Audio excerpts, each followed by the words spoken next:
Šios dienos tema apie sąžinę. Geras klausimas, ką daryti, jeigu nėra sąžinės, taip? Kai kurie žmonės sako, kaip ten tas ir tas žmogus elgesi be sąžinės, nesąžiningai, be sąžinės.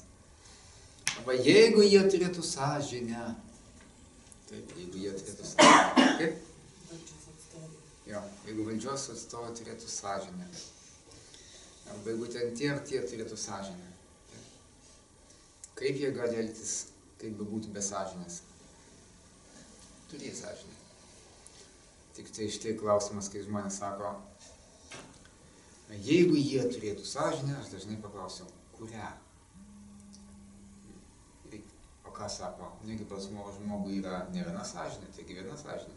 Deja, ne viena. Ne viena sąžinė, kaip tai nebūtų keista. Dirba darbe. Su darbo kolektyvu. Ir darbo kolektyve, sakykime, reikia priduoti kažkokį projektą ir visi dabar dirba, sakysim, kokią valandą ilgiau. Reikia duoti projektą. Ir ten savaitę arba dvi visi dirba valandą ilgiau. Kaip aš jausiuosi, jeigu aš eisiu ilsėtis ir nedirbsiu kartu su kolektyvu? Kaltės jausmas, teisingai, kaltės jausmas. Tačiau, jeigu kažkas atsitinka ir reikia pagalbos mano vaikui, ką aš darau? Važiuoju padėti vaikui. Kodėl važiuoju padėti vaikui? Vaikas svarbesnis negu darbas. Tačiau tuo pačiu metu, ką aš jaučiu tuos darbuotojus? Kaltę. Ne? Štai jau vėlgi sąžinės veikimas. Kiek sąžinė? Sąžinė reguliuoja žmonių santykius ir seka sąlygas, kurios reikalingos tiems santykiams vykti, kad santykiai galėtų būti. O kokios tai sąlygos? Tai yra 3 pagrindinės sąlygos, kad žmonių santykiai galėtų būti ir vykti. Tai yra ryšys tarp žmonių, priklausimas vienas kitam, yra balansas, tų žmonių tarpusavio balansas, pasidalinimas, gerų ar blogų. Ir yra tam tikra tvarka. Ir apie kiekvieną iš šitų pozicijų aš šiek tiek pakalbėsiu plačiau, kas per dalykas. Štai toks pavyzdys, sakykime, pavyzdžiui, apie sąžinės veikimą.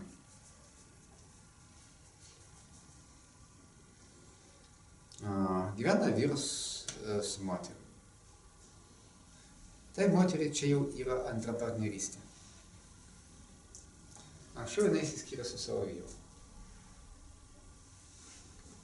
Dėl to, kad jis, pavyzdžiui, gėrė. Dėl to, kad buvo sunku. Ir gyvena dabar su antru vyru. Prabėgus kuriam laikui, jai pradeda viskas netikti. Tai tas netinka, tai tas netinka, tai tas netinka. Ir nesupranta, kodėl. Jis sako, prisikabinti, aš randu prie vyro 1000 dalykų. Net nesuprantu, kodėl aš šitaip pėdu, kodėl prie tai kabinuosi. Taip.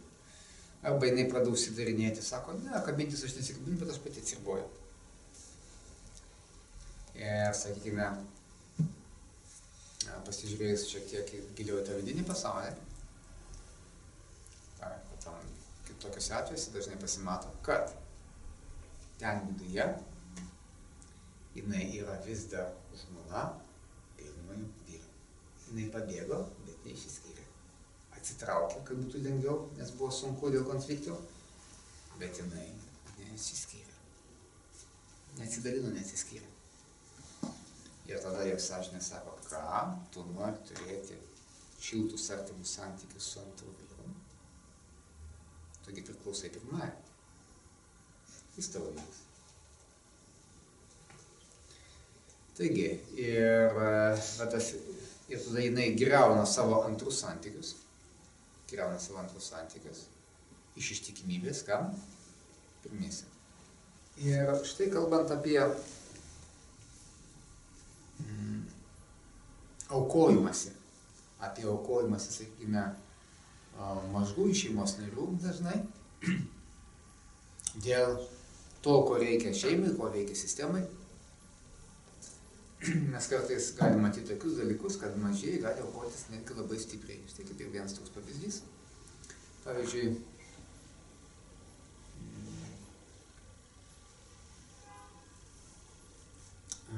vieną dieną, sakykime, tėvas, čia ne iš mano praktikos, čia tokias pavyzdys iš Berto Hellingerio praktikos. Tiesiog dabar jį atsiminiau, jeigu paskui atsiminsiu kitus, tai toks gana rimtas pavyzdys, bet tiesiog atėjo į galvą. Štai vieną kartą tėvas suberia vaiką vakare, sakykime, o tas vaikas tą pačią naktį paėmė ir bandė žudytis. Tėvas atrodė labai iškaltas dėl to, kad aš čia taip, sakykime, pasielgiau.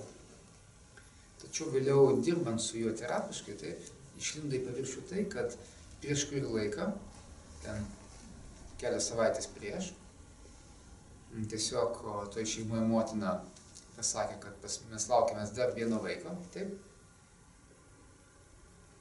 Motina pasakė, kad mes laukiamės dar vieno vaiko. O tėvas pasakė, ką, dar vienas vaikas, mumsgi čia visai nėra vietos. Nu, toks pasakymas, ne? Net jeigu tas tėvas sutiko, nu gerai, nėra vietos, tai ką padarysi, nu, sueis, ne? Bet štai kaip kartais į tą nėra vietos sureaguoja vaikas, ne? Jis nusprendė atlaisvinti vietą kitam, tam, kuris ateina. Ir tam vidiniam pasaulyje jam reikėjo tik tai, kažkokio tai trigerio, konflikto reikėjo, tik tai kažkas pasakytų, jam, kad tu blogas, negeras, ne? Jeigu aš blogas, negeras, aš atlaisvinsiu, kad ateitų kitas. Bet kartais vaikai gali būti tokie, netgi aukojantį save intencija, taip, ir gaunasi tas vaikas tarnauja kam? Šeimos interesams. Ką vardu, neskubėkit pabėgti, čia dar nėra nuosprendis, tai nereiškia, kad taip jau turi būti. Čia tik tai, sakykime, kad mes gyvenime pažvelgtume į įvairius dalykus ir galbūt pamatytume būtent ten sąžinės veikimą. Ir, sakykime, jeigu kartais vyras ar žmona ar vaikai elgiasi būtent, kad atrodo kvailai ar destruktyviai, taip, ir mes jas kaltinam, kaip tu taip drįsti, ar tu turi sąžinės. Turiu sąžinę. Ir jis sako, gerk. Skirkis. Lik vienas. Sirk.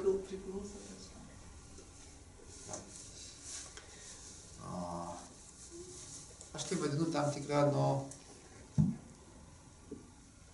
galbūt paklydusią sąžinę. Taip. Kada mes nemokam to padaryti kitų būdų, priklausyti kitų būdų, tada priklausomybė yra tokiu būdu. Būk toks kaip jie. Destruktyvių būdų. Bet tai nereiškia, kad taip ir turi likti. Taip. Yra galimybė priklausyti kitų būdų, kur visi mes galėtume augti ir gyventi harmoningesnį gyvenimą.